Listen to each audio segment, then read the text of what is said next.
Hi, everyone. How are y'all doing? I'm Stephanie, your favorite recovering lawyer. And we're going to talk about Disney and DeSantis today. I realize whenever we do the live streams, I forget to do the intro.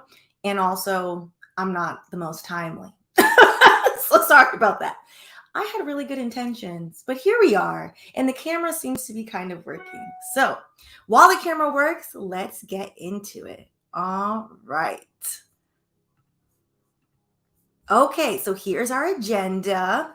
So first and foremost, we're going to get into how this started, which was DeSantis and his Don't Say Gay law in the state of Florida, as well as because DeSantis is largely, there's a plane flying overhead. Hopefully it's not that loud.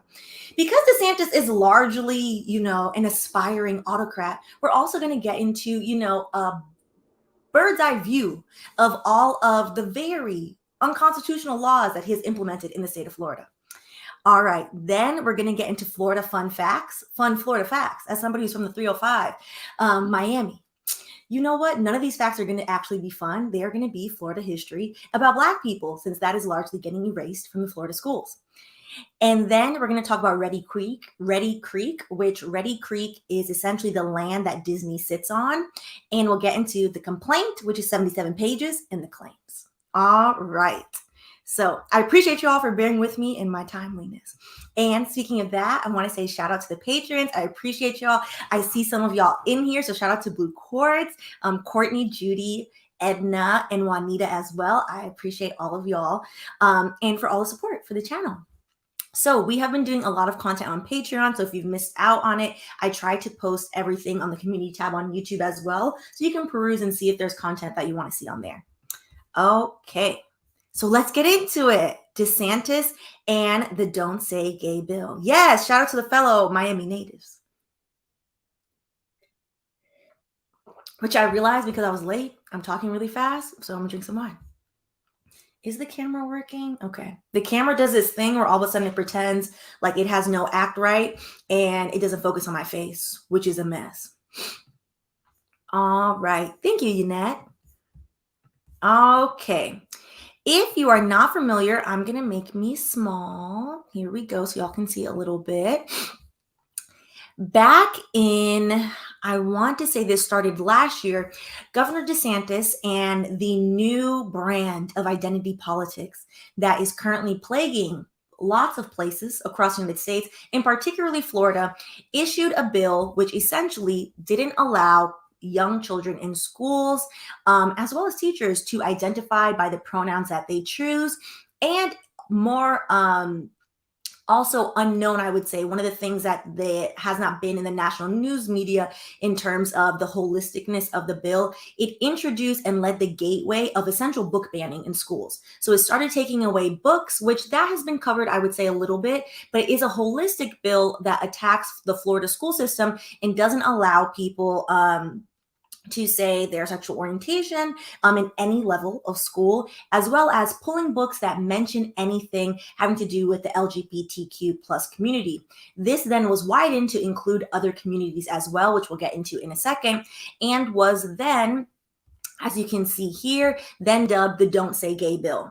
It is horrendous. It is a constitutional violation on citizens' rights under the guise of quote unquote protect children. The people who loudly scream protect children the most usually don't protect any children that are alive, which I find very fascinating. All right. And this is under the guise that DeSantis and his regime insisted that those things should be spoken about in the home. It should be noted, most children are socialized in school. So a lot of things happen in school which are necessary. All right, so the proposal tightens restrictions on school lessons about sexual identity and gender orientation, which lawmakers say should happen in the home. It also would require libraries to pull books from shelves within 5 days if someone objects to the content. In a change, opponents contend amounts to censorship. So essentially, what a lot of these right-wing parents then decided to do was just oppose books that they themselves didn't read, because reading is not fundamental in a lot of households, sadly. And it shows. And it's got a lot of these books pulled from the schools, including some of these books were math books, where it is simply math. All right. Oh, what happened to this slide? This is the same slide. Okay, let's move on. So if you read the Disney lawsuit, Disney largely, and it's an interesting place, and I think I'm just going to say at the beginning, as somebody who obviously is not a fan of Governor Ron DeSantis, because Governor Ron DeSantis is a notorious racist, has done many racist things, is also very homophobic, transphobic, all the awful things you could bottle into a person, he largely and proudly embodies, and is allegedly at one time was a practicing lawyer. Quite interesting, particularly at Guantanamo Bay, where people have been illegally held at Guantanamo Bay, to point that out. One of the interesting things about this is Disney is not this like bastion of kindness and grace. Disney is a giant corporation that sometimes chooses to do the right thing when pushed. And that is largely left out of the narrative in the lawsuit, which is Disney decided to speak against the Don't Say Gay bill largely and solely because the employees of Disney, which in Orlando alone, Disney employs about 80,000 people, the employees of Disney protested and were very vocal in stating, hey, as the largest employer in Orlando and the largest employer in the state of Florida and one of the largest employers in the entire country, how dare you not say anything and advocate for our rights, because there are many members of the LGBTQ plus community that work at Disney World. To which Disney finally said, okay, I guess we have to say something. And I think that deserves more credit than it's gotten, which is as an employee of a corporation, you are well within your rights to lobby for the corporation who has more money than you, more power than you, to do the right thing. And so this is honestly a huge win by the Disney employees, because without the Disney employees, Disney likely wouldn't have said anything. All right. So in this article by Brooks Barnes from the New York Times, he states, in part, this month, Disney was criticized by many of its employees for refusing to take a public stand against the legislation, leading to a series of moves from the company's CEO, Bob Chapek. Mr. Chapek broke the company's silence and stated Disney's opposition, apologized repeatedly, so the employees literally had to push him to do this, paused political giving in Florida pending a review, and created a task force to develop an action plan for Disney to be a more positive force for the LGBTQ plus community, many of whom work at Disney, including through its content for families. He is going on a listening tour at Disney workplaces, both domestically and overseas this week. And this is March 9th of last year. On March 9th, Mr. Chapek told shareholders at Disney's annual meeting that he called Mr. DeSantis to express our disappointment and concern about the bill. The governor heard our concerns and agreed to meet with me and LGBTQ plus members of our senior team in Florida as a way to address them, he said. I think it also should note that not only did the CEO then call his somewhat buddy, somebody who also is a rich person in power, and say, hey, my employees don't like this is a problem. He then tokenized the few senior members that are identified as LGBTQ plus and said, okay, come. We're going to this meeting with the governor and you plead your case and your humanity, which is trifling behavior. To which Ron, because Ron and his supporters are largely homophobic, did not care, and he responded with defiance, promptly deriding the company, and allegedly, I don't believe they actually ever had the meeting. Woke Disney, the amount of times woke is misused in the rants by Ron DeSantis is astounding. Woke Disney, in a fundraising email to supporters on Monday as he signed the bill, Mr. DeSantis said, I don't care what Hollywood says. Disney World is located in Orlando, Florida. This man is delusional. I don't care what big corporations say. Here I stand. I'm not backing down. And that largely added to the issue, to which once this bill was actually signed into law, Disney then put out a press release affirmatively stating, because before it started with a private phone call. In a statement on Monday, Disney added that it was committed to the national and state organizations working to overturn the law. We are dedicated to standing up for the rights and safety of LGBTQ plus members of the Disney family, the company says, as well as LGBTQ plus community in Florida and across the country. Which, again, this is such a testament to the Disney employees that said, no, we've had enough. We do all this labor for you. We make Disney the happiest place on earth, because that's Disney's slogan. And the least you can do is ensure that we have rights and that our children have rights and that everyone is allowed to include the pronouns they want to use, and also the education, which is very important, that yes, there are different types of people outside of cis het white people. which I think that is in, here we go, that is in this one. Let me go back to this one, which says, God loves all children, not just the straight white ones, which amen to that. All right. So in case you don't live in Florida or don't have family members that live in Florida, this is a short list on some of the things the aspiring autocrat Ron DeSantis has passed or has proposed in Florida. It has passed a law that does not require a permit to carry a gun in Florida. This goes into effect this summer. So this summer in Florida, you do not need a permit any longer to carry a gun in a state where we have literal Florida man. It sounds very, very unsafe. They also passed a 6-week abortion ban. They passed the only creation of election police in the state of Florida. These election police essentially are just going to go out and terrorize poor people, as well as terrorize people who have formerly been convicted of felonies and who are now eligible to vote. They are going to terrorize mostly Black and brown people. They have proposed a corporate ESG ban. ESG is, environment service. What? I always forget. ESG is basically social impact. And essentially for that, environmental, social, and governance, that's what it is. Environmental, social, and governance. Sometimes DEI falls into ESG in companies.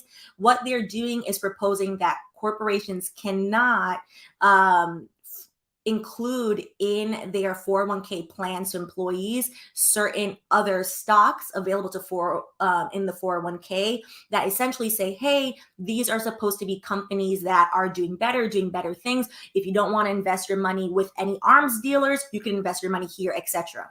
They have put a ban on that because that didn't sit well with the Ron DeSantis' friends at the NRA. They have proposed an expansion of the state guard. Florida does not need more police. Florida needs more education. Florida needs lots and lots and lots more education. They have they're proposing to ban diversity, equity, inclusion in higher education, any trainings on DEI, anything of that nature. It is always an interesting thing growing up in Miami and going to the University of Central Florida in Orlando that people are convinced that Florida is not the Deep South. Florida is convinced that Florida is the Deep South. There are huge Confederate flags running around Orlando in the Central Florida area. And yes, why I, as somebody who has worked in DEI previously, do not believe that DEI in its current iteration is the most effective in terms of actually advocating for Black people. Completely wiping it out does not get rid of the problem that we do need real anti-racism work in the workplace, in the schools, everywhere. They have passed a ban on teaching CRT, critical race theory, in higher education, so in universities. And particularly what they're labeling as CRTs, any analysis of race. It is sad to note that the University of Central Florida, my alma mater, the sociology department, which I was happily a student of, this is the first semester in the history of the sociology department where there are no classes being taught on race in the entire department. Because the one professor who taught the classes, you are allowed to sue the professor. A student or anyone can sue the professor in their person, and he felt uncomfortable teaching the class because he does not have tenure track, and UCF unfortunately does not have very many tenured Black employees.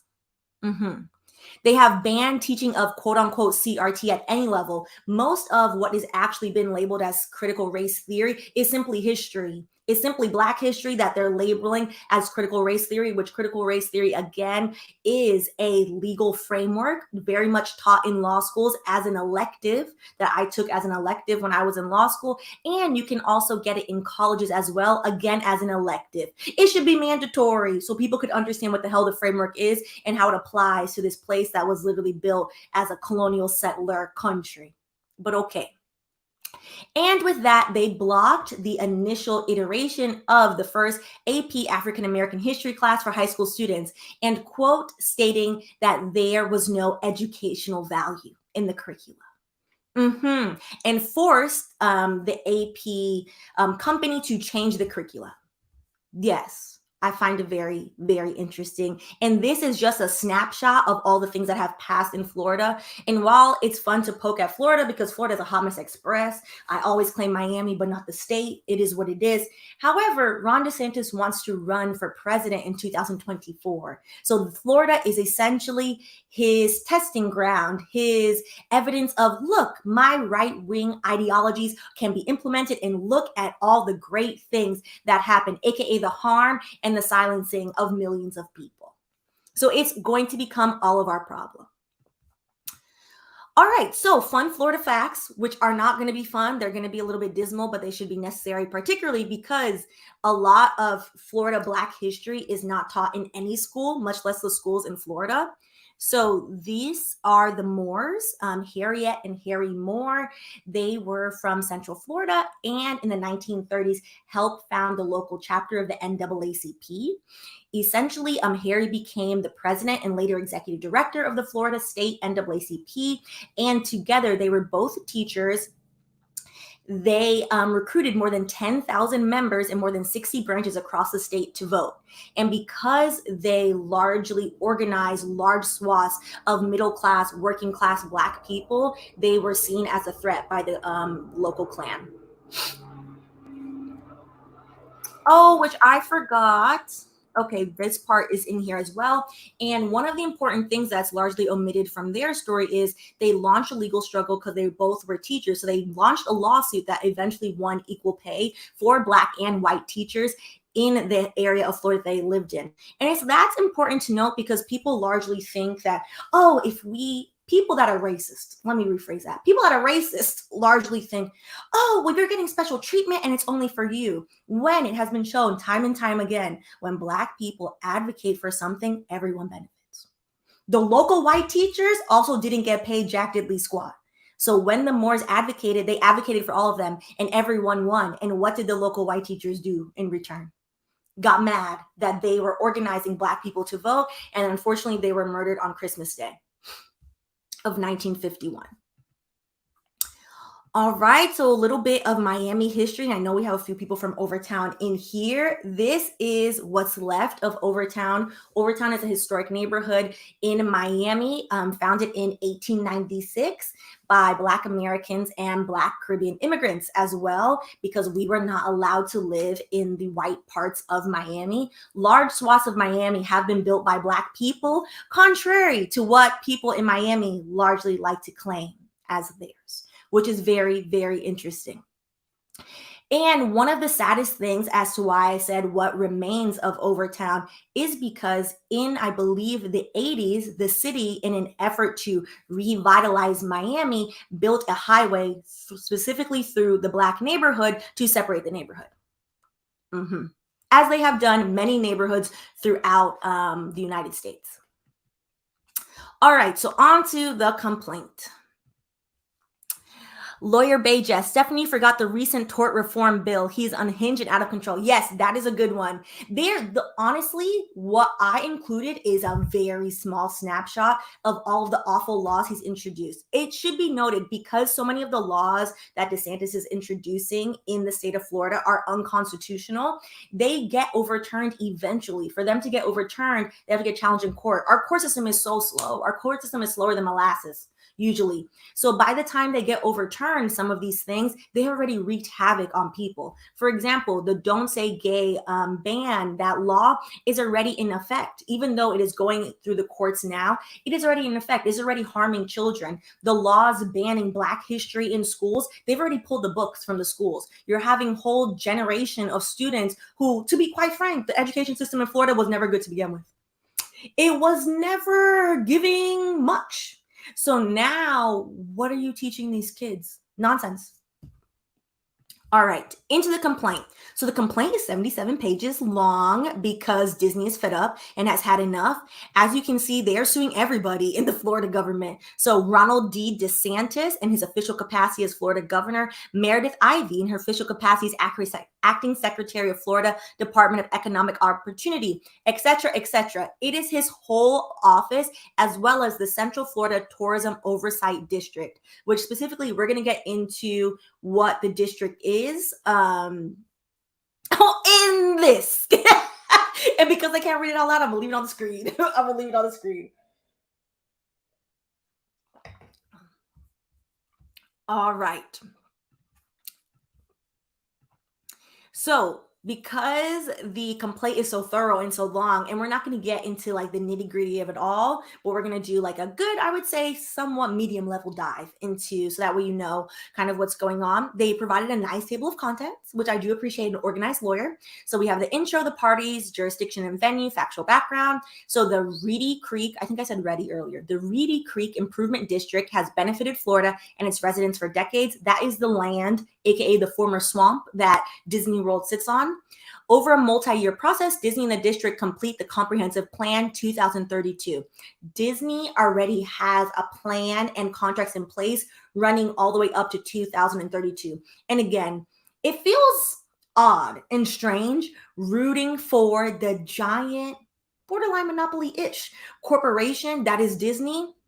But here we are. Here we are. So, of course, it makes sense that such a large corporation would already have contracts in place for the next decade. Disney publicly comments on House Bill 1557. That's the Don't Say Gay bill. Governor DeSantis and the legislature dissolve the Reedy Creek Improvement District. This is wild behavior, mind you. Particularly in the United States, corporations are viewed as people. So then you have Governor DeSantis and the legislature reconstitute and seize control of the district. And this sounds as wild as the table of contents read. All right. Amid increasing retaliatory state action, Disney and RCID execute 2 long-term land use contracts after publicizing open hearings, and then the replacement of the board. So let's get into it, which some of this played out on Twitter as well. So there are 5 causes of action, 4 different legal causes. So you have contracts clause violation. These are all federal claims. So the takings clause violation, due process clause violation, First Amendment freedom of speech violation, which we'll get into the actual claims at the end. Okay. All right, the first paragraph was dry and boring, and y'all know how I feel about dry writing, so we'll just skip into the second paragraph. A targeted campaign of government retaliation orchestrated at every step by Governor DeSantis as punishment for Disney's protected speech now threatens Disney's business operation, jeopardizes its economic future in the region, and violates its constitutional rights. Today's action is the latest strike. At the governor's bidding, the State Oversight Board has purported to quote unquote void publicly noticed and duly agreed development contracts, which he had laid the foundation for billions of Disney's investment dollars and thousands of jobs. This government action was patently retaliatory, patently anti-business, and patently unconstitutional. These are all constitutional claims. I'll just say this from now. Ron DeSantis is somebody who has enough sense to get himself in trouble, but not enough sense to get himself out of it. He's not going to win this case. But the governor and his allies have made clear they do not care and will not stop. The governor recently declared that his team would not only void the development agreement, just as they did today, but also plan to look at things like taxes on hotels, tolls on the roads, developing some of the property that the district owns with more amusement parks, and even putting a state prison next to Walt Disney World. Who knows? I just think the possibilities are endless, he said. So for those of you that are familiar with Disney World is the original. Disneyland in LA came afterwards. I've never been to Disneyland. From my understanding, it's much smaller. Disney World, I've been to, I want to say truthfully, at least 3 dozen times. So when I was a kid, if you were a Florida resident, it cost $100 a year to get an unlimited park hopper pass. As in, for $100, your parents could take you every single day of your life to Disney World. Of course, Orlando is 4 hours from Miami, so we weren't going every day, but that was my dad's incentive. If you get straight A's as a kid, we'll go to Disney World for the weekend. You get 4 report cards a year. Best believe I got straight A's. I got straight A's and ran around Disney World. I used to know Magic Kingdom like the back of my hand. Disney World sits on its own set of land, and that essentially was, before Walt Disney purchased it and made it into a theme park, it was a swamp. He drained a literal swamp and built what is larger than most counties in the United States. Disney World has a fire department. Disney World has security, aka police. Disney World has actual housing property on it that you can purchase if you are just so obsessed with Disney World, which there are people are. It is called the happiest place on earth for a reason, because it does not look real. It is the first time stepping into Disney World, you feel like you're on a movie set. There are 4 different parks, and there are 2 or 3 water parks. I think there are 2 water parks now. The idea that anything else would exist on or near Disney World is preposterous. It is as if you are entering a different town, and Disney World, this idea that Disney doesn't pay taxes is untrue. They are tax advantaged, but they are the largest taxpayer in the area because they literally take up so much space. They employ in Disney World alone, again, about 80,000 people. 80,000 people is larger than most small towns. Disney World, unless you've been there, is hard to fathom and wrap your mind around, which is why this has turned in such a huge fight. All right, so with that, Reedy Creek, I want to say Reedy so bad. Reedy Creek is the land it sits on, is a local government entity, technically, created in 1967 by a special act of Florida legislature, the purpose of which is to support and administer certain aspects of the economic development and tourism within district boundaries. So it encompasses 25,000 acres in both Orange and Osceola counties, servicing 24 landowners, including Walt Disney Co. Walt Disney owns about like 80% of it, I think, 80 to 90% of the land that sits on Reedy Creek. The district operates in accordance with its charter and chapter 189, Florida statutes, Uniform Special Districts and Accountability Act. Without Disney World in the Central Florida area, there is nothing in Central Florida. There's Busch Gardens, but who's going there? Like, let's be serious. There's Busch Gardens, there's Universal. Like, Universal is great. Universal is not Disney World. People fly from different countries to take their children to Disney World and have the best, or probably worse. It's hard, little kids. The Florida sun is very hot day of their life. Disney World is been taking over by the child-free millennials, and I love that for us. Disney World has things for the adults. Disney World has things for the kids. Disney World has everything. To fight with Disney World, and I just cannot reiterate how preposterous this is, to fight with Disney World as the governor of Florida when Disney is the largest employer, Disney brings in money to Florida, is wild. It doesn't actually make any logistical sense. And he's only doing this because he wants to run for president, but this entire thing is going to backfire in his face. So Governor DeSantis and his allies paid no mind to the governing structure that facilitated Reedy Creek's successful development until 1 year ago. Mind you, he's on his second term. So during his first term, he was unbothered by the fact that Disney sits on its own little fiefdom. When the governor decided to target Disney, there is no room for disagreement about what happened here. Disney expressed its opinion on state legislature and was then punished by the state for doing so. The idea that, again, we're defending a corporation is a very hard pill to swallow. However, for a country that is so corporation friendly, this is flabbergasting, truthfully. Listen, I love Universal because UCF used to let us go to Universal for free. We used to, what do they call it? Like night, something like that. And we used to get to go for free for like 2 days out of the year. It was great. Exactly. Without Disney World, Central Florida would basically be Southern Georgia. Listen, people would literally be out of jobs. Governor DeSantis announced that Disney's statement had, quote unquote, crossed the line. Mind you, again, the man is smart enough to be evil, but not smart enough to cover his ass. So there are so many things leading to the fact that this is retaliatory. A line evidently separating permissible speech from intolerable speech, and launched a barrage of threats against the company in immediate response. Since then, the governor, the state legislature, and the governor's handpicked local government regulators have moved beyond threats to official action, employing the machinery of the state in a coordinated campaign to damage Disney's ability to do business in Florida. This is a clear case of retaliation, as this court is ever likely to see. All right. So then, at the governor's behest, the state legislature first voted to dissolve the long-standing RCID. The RCID is the Reedy Creek development plan. So at first, they were like, oh, you want to say and come up against our Don't Say Gay bill? We will dissolve this development plan that you need in order to operate Disney World. Which again, what is Florida gonna... Miami don't make enough money to hold the whole of Florida over. Truthfully, It doesn't. And due to large swaths of racism, people in North Florida and some people, I would say like Polk County and up, don't want to go to Miami because they are racist. So where are they going to spend their money if Disney World doesn't exist? As the Florida representative who introduced the Reedy Creek dissolution bill declared to the Florida House State of Affairs Committee, you kick the hornet's nest. Things come up. And I will say this, you got me on one thing. This bill does target one company. It targets the Walt Disney Company.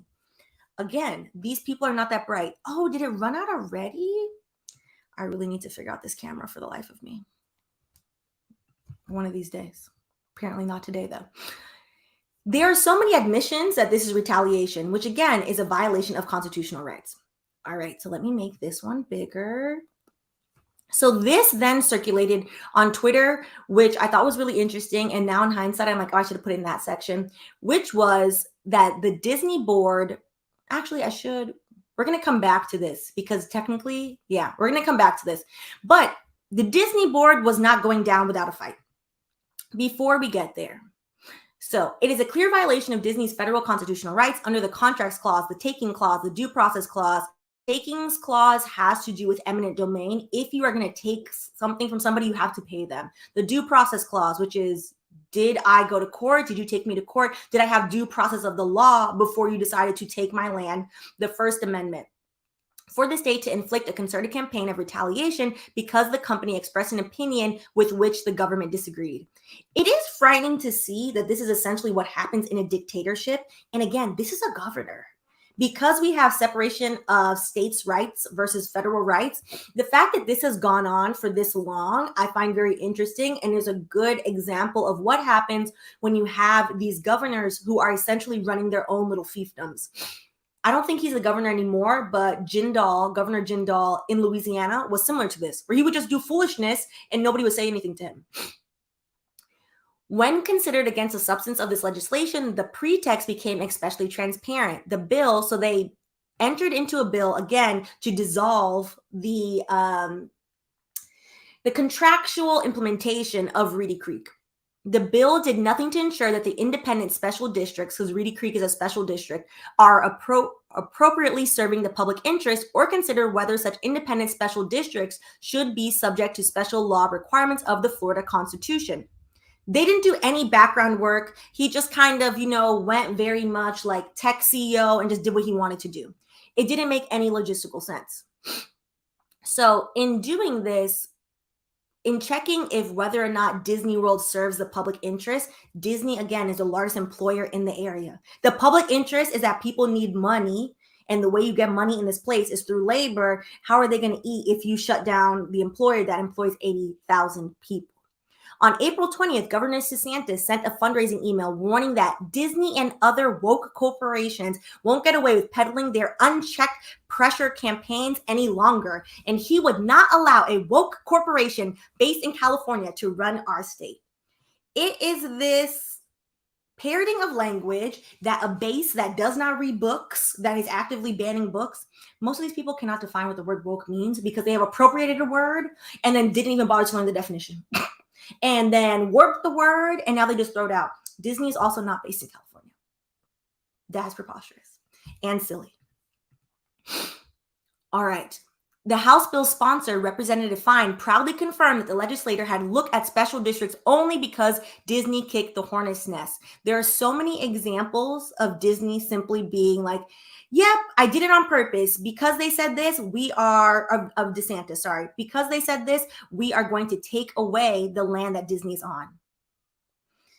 Lord. To which Christina Pushaw, then Governor DeSantis' press secretary, warns corporations that might consider expressing disfavored viewpoints, go woke, go broke. I mean, if you're going to rhyme, you should pick a better line. You should make it sound better because that didn't even make sense.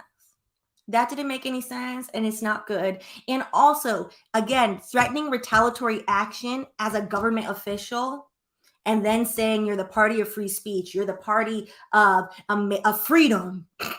and then doing things that are not free, because again, in the United States, corporations are viewed as people. So if we're going to go so far to view a corporation as a person, this is all very frightening behavior.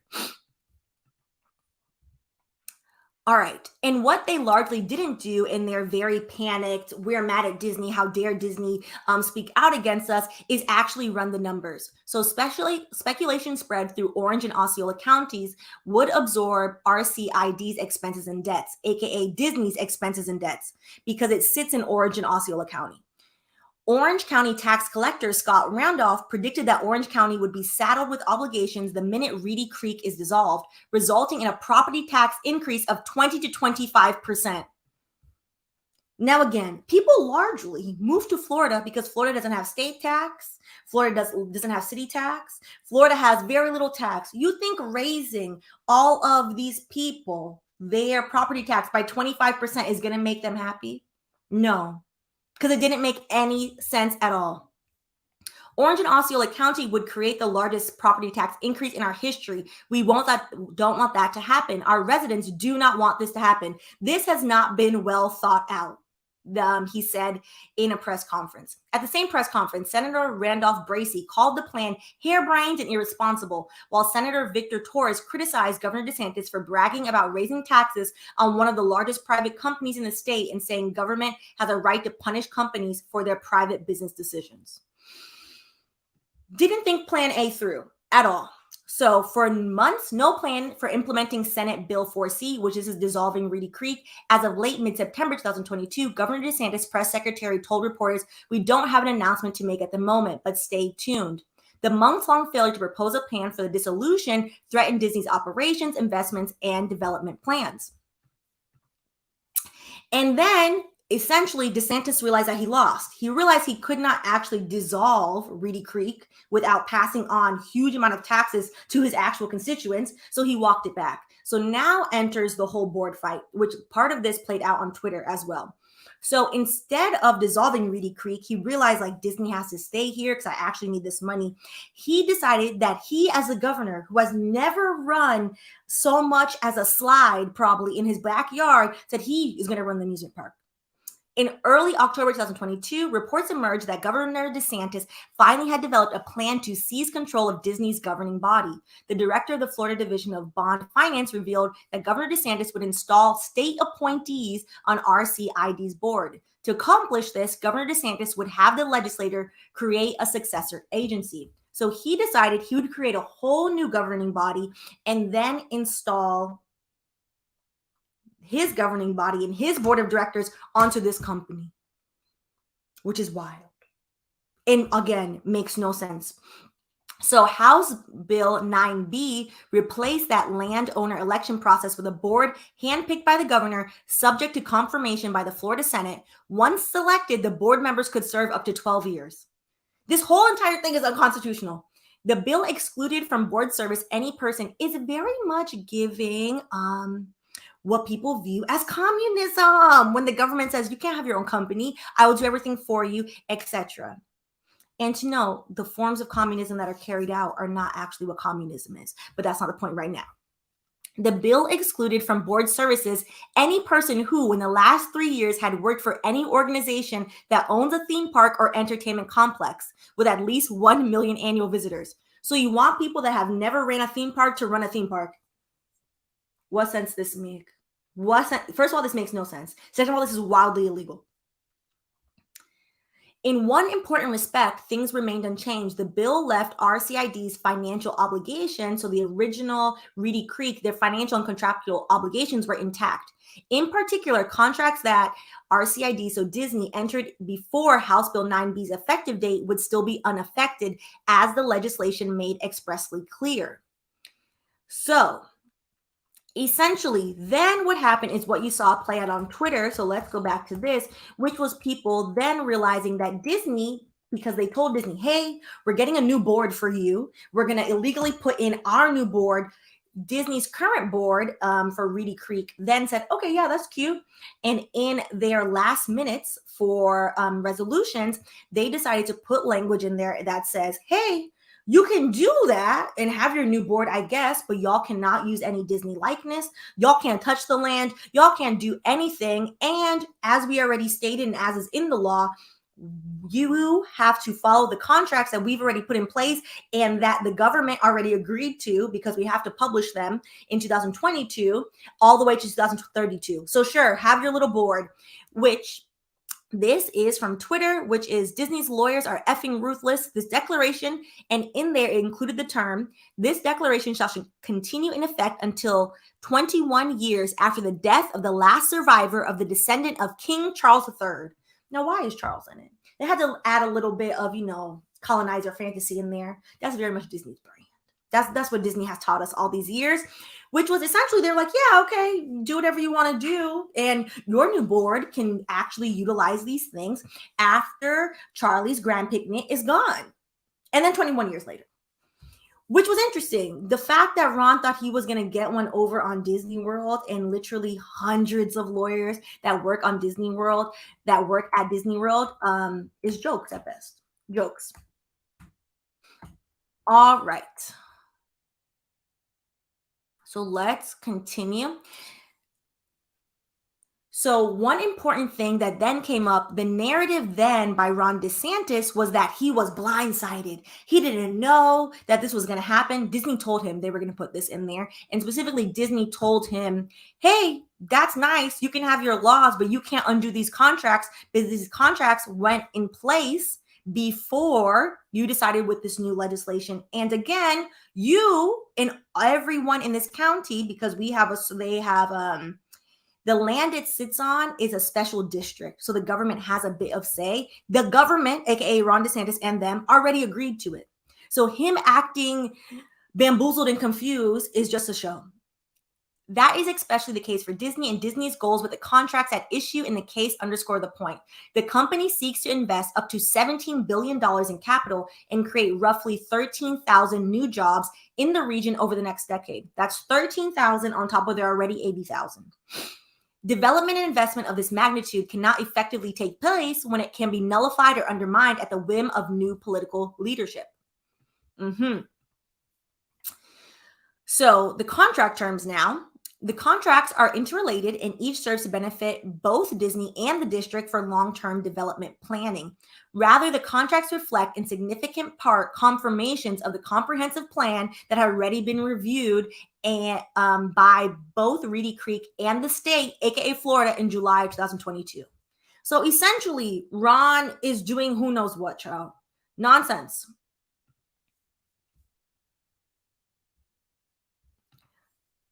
Thank you so much, Camnetta. Thank you. I appreciate the super sticker. Actually, let me take some wine, child. All right. So I do think that it's very good in terms of Disney. Disney is nothing but thorough, to be quite frank, that they then talk about the public narrative that was spun of Ron basically pretending that he was caught off guard. So that is in this section as well. And now we're to the causes of action. So the first cause of action is contract clause violation. So these are all constitutional claims. Again, Disney realleges and incorporates by reference all preceding paragraphs. So they're specifically saying that the new board, the fake Central Florida Tourism Board, that again has no background in entertainment or in theme parks, they are violating Disney's contractual rights under the U.S. Constitution, Article 1, Section 10, Clause 1, known as the Contracts Clause. The Contracts Clause provides that no state shall pass any law impairing the obligation of contracts. The Contracts Clause prohibits local government entities from abrogating their own contracts with private entities.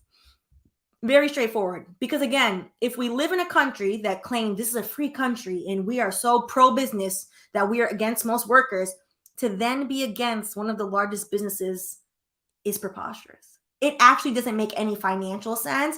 And to pretend to do this under the guise of quote unquote protecting children, like, please, if people cared about protecting children, they would fund foster care better. If people cared about protecting children, they would give new mothers free formula, and they would not lock formula up behind the glass cases in Black and brown neighborhoods. If people care about children, they would invest in the damn schools. We could start there. They don't care about children. So the idea that Ron and his new board are now trying to basically not go through with the contracts Disney has in place, that those contracts will literally benefit the community. None of this makes logical sense.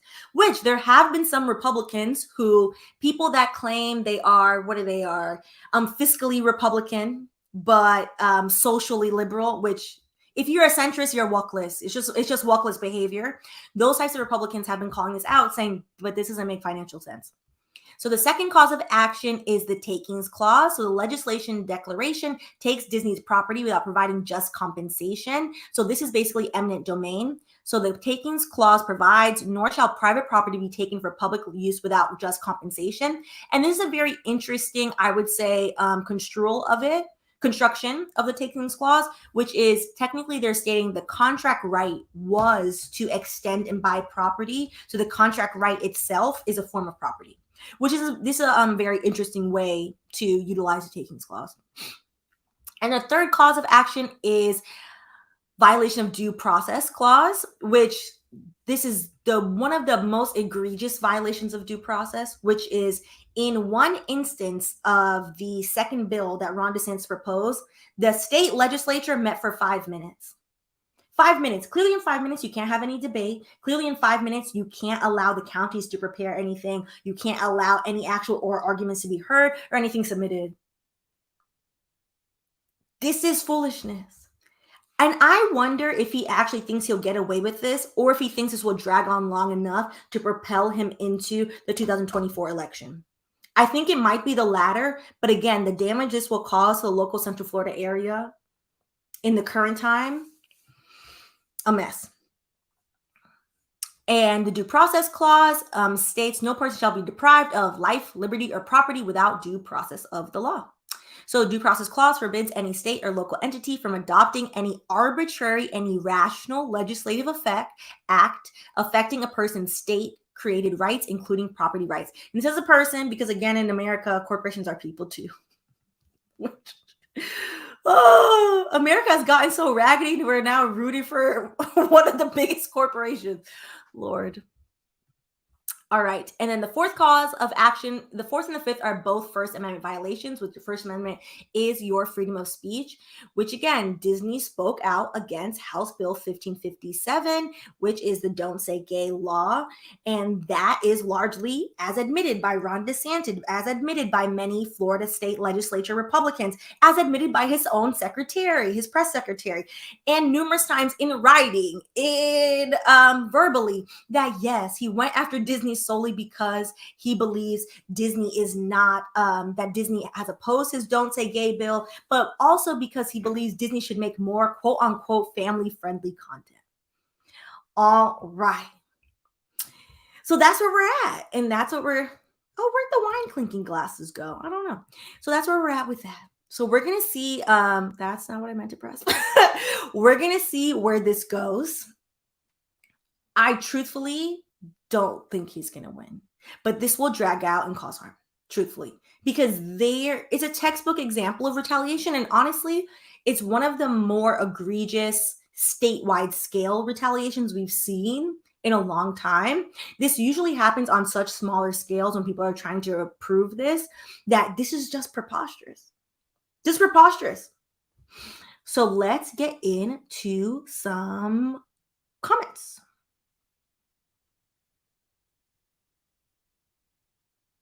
Lord have mercy. Yes. Is socially Republican just a fancy way of saying racist? Anyone that says that they have traditional family values usually is accompanied by large amounts of racism, homophobia, and transphobia. Yes. Yes. And probably colorism in there too. You know, all the things. Traditional family values. You know what? This is a good question. And this is my question. And honestly, I don't know. I really don't know. How did this Joker get reelected? How all the old folks, I guess. Maybe. And then also Florida demographics are changing. So for example, Miami is a really good example of this, which is during the pandemic, a lot of people moved to Florida because it was cheaper and the weather is nice. And also they don't have to pay taxes. There's no city tax. There's no state tax. They're paying way less taxes.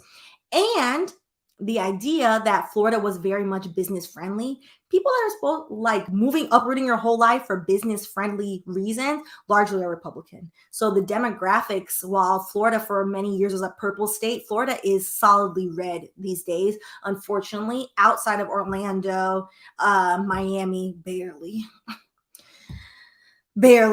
Tallahassee is also blue.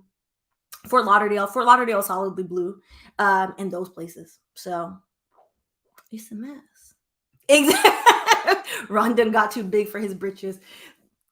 It astounds me that he thought that this made sense.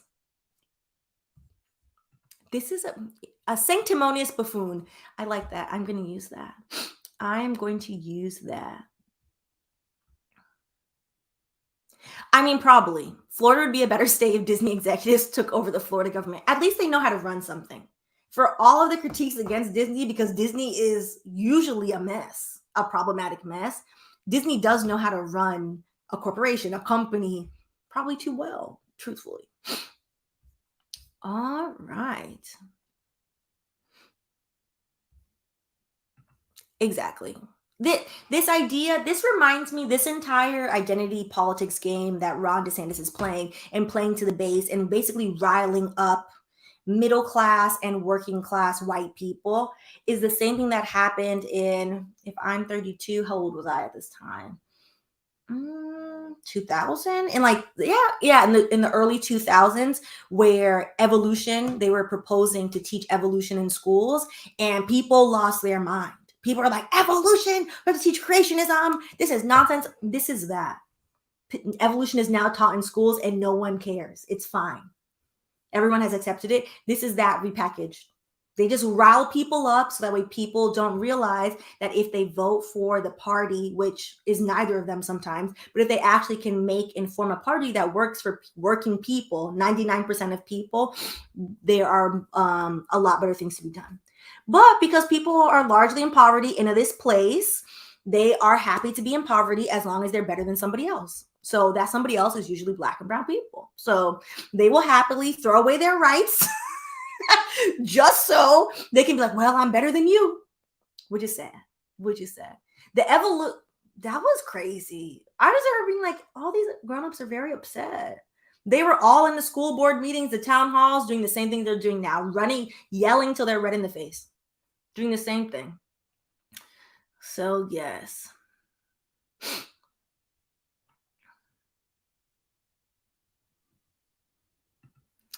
You remember how 45 said the brain in the DeSantis family is his wife? I don't want that man to come back. I'm not looking forward to 2024, to be honest. And I'll leave you on this since we started so late and it's late at night.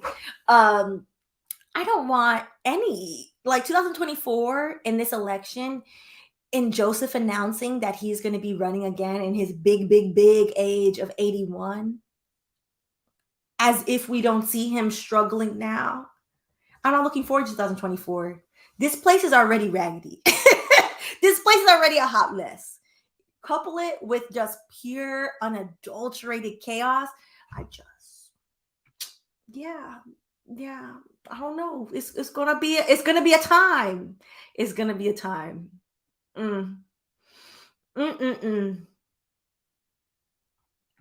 Yes. Lord, not Texas legislator trying to get the 10 Commandments posted in public school classrooms. It's ironic for me that they want to post the 10 Commandments when they're not even following the 10 Commandments. Okay. The irony is always just like very interesting. Well, okay. Thank you. They're acting as if we haven't seen him not in his best self on national television. Like we're all just supposed to ignore that. And I'm like, this is just chaos and commotion. It's chaos and commotion. I think there are other people in the Democrat Party who would do better. But again, we need an actual party for actual working people. So the two-party solution that we currently have right now, two parties, is not a solution at all. It is a clusterfuck of a mess. So, and that's the GOP's listen, at this point, Also, I know a few people asked if we were going to talk about Don Lemon and Tucker Carlson getting fired. And the politics of it are just like, this place is a mess. They are both in varying levels. It's interesting, but we probably, I don't know, if y'all want to talk about it, we might do it like on Instagram or something. I do think the one interesting part about it is Don Lemon's contract. So he's likely going to get paid out $26 million. And generally, I said this on Instagram Live the other day, it's generally better, unless you are being abused at work, to get fired than to quit. Because if you get fired, you have certain legal rights. If you quit, you don't necessarily get the same benefits. So listen.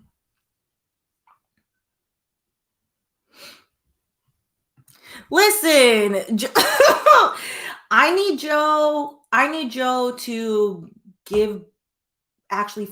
pull through on the promises he made, particularly how we all knew he was a centrist. Everyone knew, but everyone was like, okay, let's go back to normalcy. Fine. I suppose let's pick the lesser of two evils. Let's guilt trip Black people, the whole shebang, as they always do. Fine. But for Joe to move so far from like, okay, centrist Joe to low key, like, we need to fund the police more. I was like, wait a minute, Joseph, this is not what we agreed. We didn't agree on this. And also, what about the student loans and all these other things? So yeah, here we are. Oh, it's gonna be an interesting 2024. So I vote we just enjoy 2023 while it lasts. All right.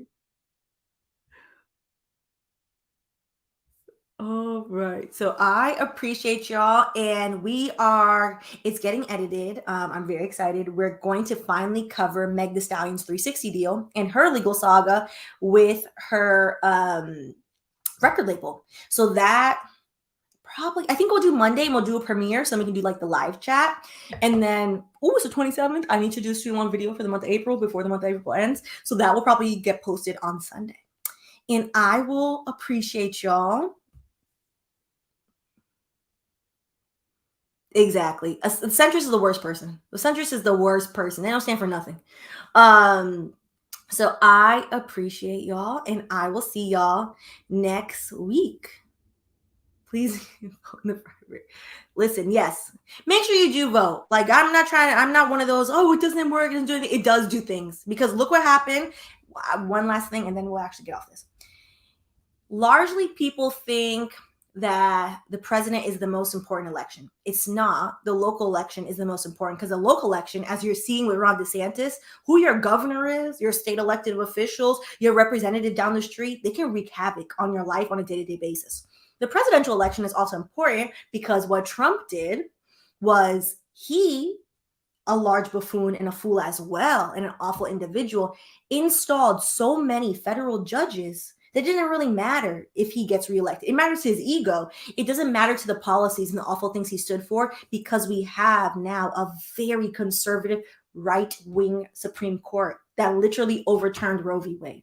And that literally is going to they're happy to overturn all these things and is going to roll back our rights. And then he installed federal judges that sit in places, I don't want to say the states, I forget where each of the districts sits, but let's say, I'm going to say random state, Montana, sit in Utah, sit in all these different places that essentially, Ohio, they will wreak havoc in their areas because they will pass law, case law, case law sets precedent for places. So now you have larger issues. So do largely vote, child, please. Go out there and, let's live in the less worse version of America. That would be nice. All right. But on that note, y'all have a good weekend. I appreciate y'all, and I will catch y'all later.